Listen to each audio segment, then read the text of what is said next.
নমস্কার, আমার নাম আব্দুল আহসান। আমি একটি কবিতা বলছি। কবিতার নাম আমরা শিশু।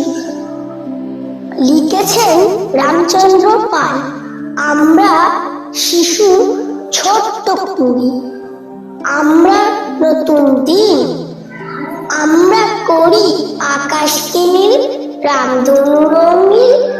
কথায় কথায় বৃষ্টি ফোটায়, ফুল পরীরা আসে। কান্না হিরে, পান্না চুনি, মুক্ত ঝড়ে ভাসে।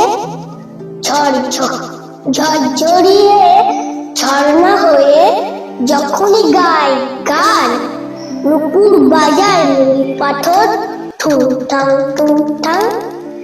খেয়াল খুশির ময়না